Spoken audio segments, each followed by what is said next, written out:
Is KGW News at 11. We are learning new information about the man shot and killed by Clackamas County Sheriff's deputies early this morning. Hello, everyone. I'm Nina Melhoff. Thank you for joining us. 50-year-old David Ingebrigtsen had a warrant out for his arrest after failing to appear in court on several felony charges. Take a look. This is a mugshot of Ingebrigtsen after he was arrested and booked into the Clackamas County Jail back in July for firing off a gun illegally, recklessly endangering a woman, and criminal mischief. He was released but failed to appear in court, and that warrant was issued. Fast forward to this morning when a deputy saw Ingebrigtsen sitting in his car in the driveway of the Oak Grove Methodist Church in Milwaukee. Ingebrigtsen refused to get out of the car. That's when the deputy called for backup. Somehow there was an exchange of gunfire and Ingebrigtsen was killed.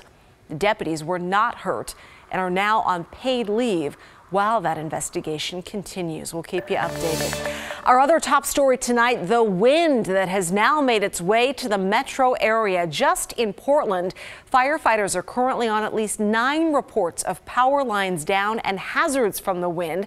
Look at this live power outage map.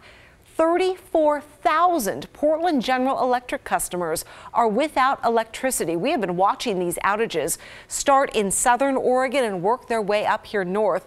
Clackamas County has the most. At last check, 16,000 just in Clackamas. And this is a map of Pacific Power. They have seen a huge increase in power outages across the state just within the past hour. About 3,600 customers are in the dark, mainly in the Salem, Eugene, and Medford area. It was only 500 an hour ago.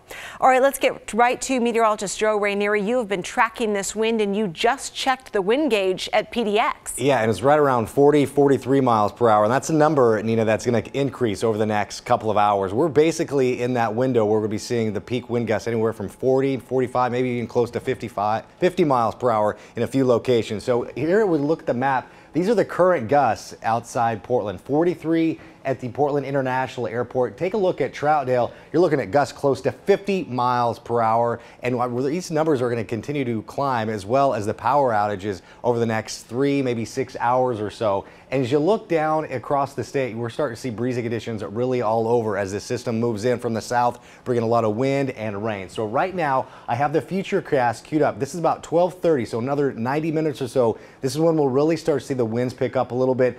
This model is suggesting Portland will be seeing gusts anywhere from 30, maybe even 35 miles per hour. And that's going to be the trend at least until 2, 3 o'clock in the morning. So when will the wind kind of calm down? Well, I'm expecting to see the timing of the breeziest conditions basically between now and I'd say 3, 4 o'clock in the morning. By 6, 7 o'clock, all the wind is out of the question. We're just going to be dealing with a lot of rain. But because of all the wind we're picking up, we have some watches and warnings. High wind warning in effect along the coast. Wind advisory in place throughout the metro area until 4 o'clock this morning, or tomorrow morning, I should say. I'll talk more about what we can expect to see heading into Sunday in just a few minutes. Lots going on. All right, Joe, thank you. Gunshots fly outside of a Chuck E. Cheese restaurant in southeast Portland today. It was open with kids inside. Thankfully, nobody was hurt. This happened right in the middle of the day around 3:45.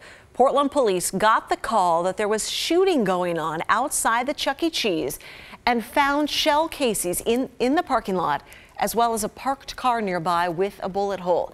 But so far, they don't have any suspects and nobody has turned up hurt.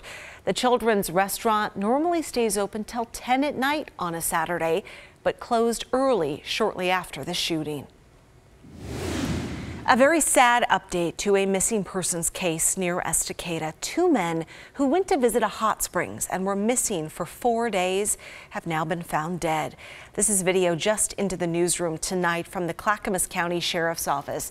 This shows them pulling a red Chevy Tahoe from the waters of the Calawash River east of Estacada.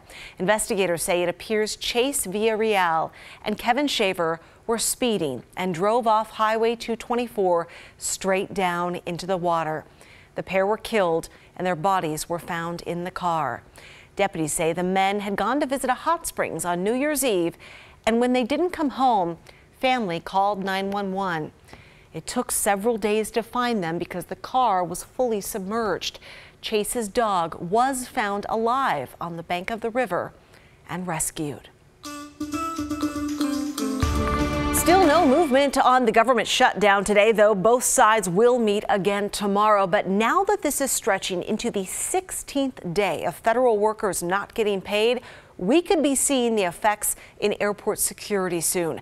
The number of TSA workers calling in sick since Christmas has skyrocketed.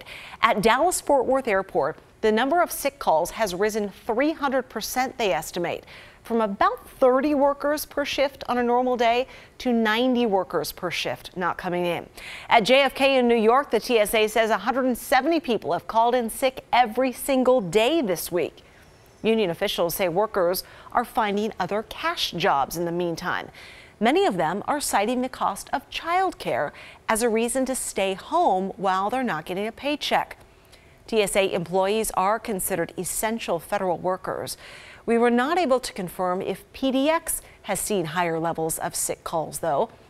But the TSA stresses while it may make for longer lines, they are trying to keep up the same level of security.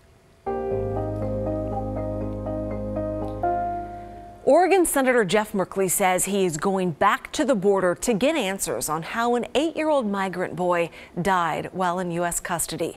8-year-old Felipe Gomez Alonso died in Border Protection custody Christmas Eve. Autopsy reports show the boy tested positive for the flu, but more tests are being done to determine his exact cause of death. Merkley plans to visit the Border Patrol station in New Mexico, where the boy was initially detained with his father. This is the senator's third trip to the border since last June in his efforts to end the federal policy separating migrant kids from their parents and to close internment camps holding families waiting for their asylum claims to be processed.